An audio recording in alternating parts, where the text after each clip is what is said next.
sur fond de coups de chaud diplomatiques avec la France, et dans un contexte de lassitude provoquée par une crise interminable, certains Maliens n'ont jamais autant eu de désir d'indépendance. Un besoin d'être soi-même, mais surtout la volonté de pouvoir décider librement des solutions aux maux qui assaillent le peuple depuis plusieurs années. Plus qu'une reconquête de la souveraineté, ce sursaut patriotique est pour certains l'expression d'une dignité retrouvée, qui doit permettre de lever les obstacles qui minent la voie vers le progrès.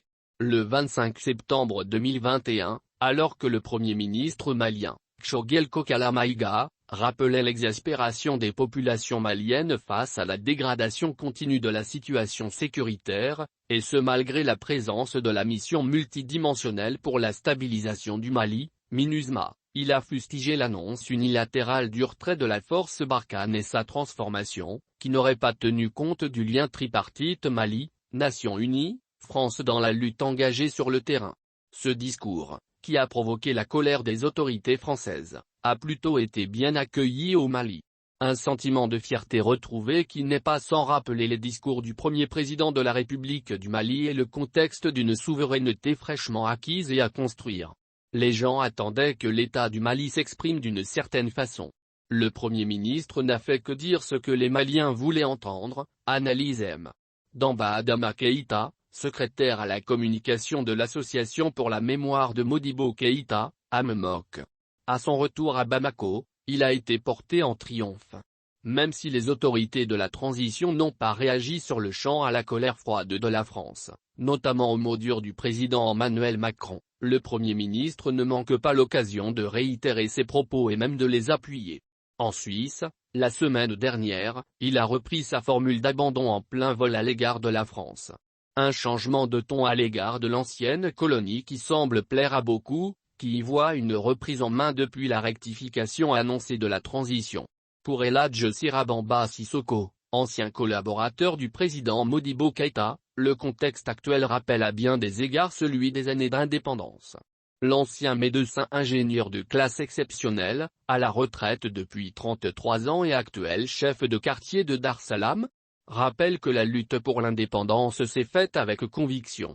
Nous nous sommes battus sans armes, mais les premiers éléments de la jeunesse avaient le patriotisme dans le cœur et les esprits, note Sirabamba Sissoko. Le patriotisme était un sentiment avec lequel on naissait et il était cultivé. Une certaine jeunesse, qui aujourd'hui avec des méthodes tranchées soutient la nouvelle démarche des autorités, s'affiche comme les nouveaux patriotes. Sur les réseaux sociaux notamment, les dérapages sont légion. Peu ou pas de place pour la contradiction.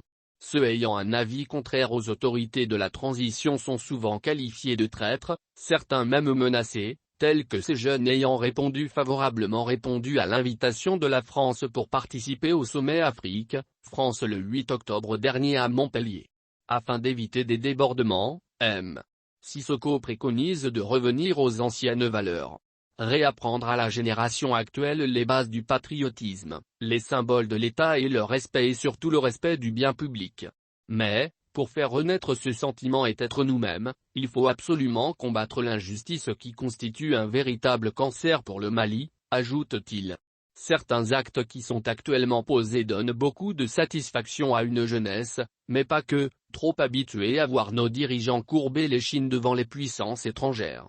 Lorsque vous voyez qu'un ambassadeur de France a été convoqué pour explication, vous vous dites qu'un changement s'opère peut-être, juge un analyste politique. Si le désir de changement est réel, c'est parce que tout le monde savait que le système allait se bloquer, relève le secrétaire à la communication de la MMOC. Il y avait des acteurs qui se côtoyaient et que rien n'opposait idéologiquement. En marge de cela, ceux qui voulaient un changement, qui avaient un idéal, n'avaient pas voix au chapitre. En cette période particulièrement difficile, où l'État a disparu dans plusieurs endroits du pays et où il faut le reconstruire ainsi que l'armée, il est indispensable que les contradictions soient en sourdine pour s'unir et sauver le Mali, suggère M. Keïta. Ceux qui portent les messages doivent savoir qu'ils ne peuvent être les intermédiaires des injonctions de la communauté internationale, en voulant par exemple imposer des élections dans un certain laps de temps, ajoute-t-il. La société civile, qui s'affirme de plus en plus pour impulser cette lutte, a compris que le Mali est pour nous tous. Si elle laisse la classe politique traditionnelle faire, elle n'aura pas la chance d'obtenir le changement. Elle doit donc s'investir, mais en synergie. C'est pourquoi la MEMOC associe les acteurs porteurs de ces idéaux à ses interventions. L'organisation invite la classe politique à avoir l'humilité d'analyser et de comprendre cette situation et la nécessité d'une union sacrée pour aboutir à une fédération et une superstructure et un renouveau politique.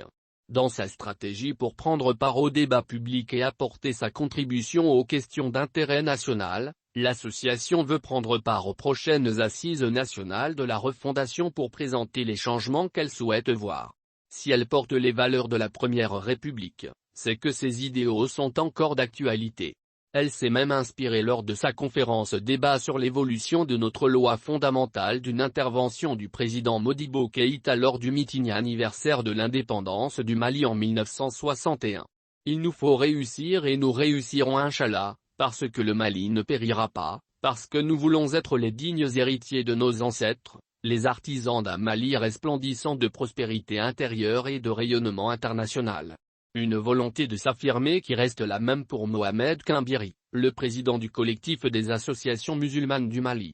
Même s'il a renoncé à son rassemblement de protestation, prévu le 12 octobre 2021, devant l'ambassade de France au Mali, il estime que des vérités doivent être dites.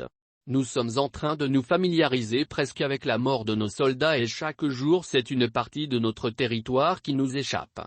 Une situation qui ne peut plus continuer, proteste M. Kambiri. Pour lui, la priorité est de s'entendre sur l'essentiel. Il rappelle qu'aimer son pays est un acte patriotique, un hadith du prophète Mohammed. Même si le combat va au-delà d'une religion ou d'une ethnie. Le jeu politique aura le temps de reprendre, mais l'urgence est de sauver notre pays, ajoute-t-il. Et par nous-mêmes, précise-t-il. Pour lui, le salut ne viendra ni de la Russie, ni de la France. La réussite de notre combat pour la souveraineté passera par notre propre engagement. La France n'a pas à décider que nous fassions les élections ou à intervenir dans l'administration de la justice, poursuit-il. Ce sentiment et cette envie de souveraineté se justifient aisément dans le contexte actuel, selon le professeur Moussa Koulibaly, historien géographe à la retraite. Cette crise, exacerbée par une persistance de l'insécurité, oblige à un éveil de conscience. Mais la corruption qui caractérise notre système rendra difficile la concrétisation de ce désir de souveraineté, prévient M. Koulibaly. Parce que rendre réelle cette souveraineté suppose d'en avoir les moyens. Il cite l'exemple de la tension entre l'Algérie et la France. Dans ce cas, la France a cherché à apaiser la tension. Mais au Mali ce n'est pas le cas, parce que nous n'avons pas les moyens de pression de l'Algérie. Mais, au-delà des questions de moyens, il nous faut aussi avoir un comportement exemplaire afin de nous faire respecter, ajoute-t-il. Le cas du Rwanda doit servir à cet effet. Si nous commençons à bien répartir les richesses, à combattre l'injustice et à lutter contre la corruption, nous allons nous imposer, selon M. Koulibaly. Les autorités mais aussi la population. S'il est vrai que le rôle des autorités demeure essentiel dans l'adoption de comportements sérieux, ceci peut aider les populations à changer. En effet, elles doivent trouver des références afin d'accompagner le changement.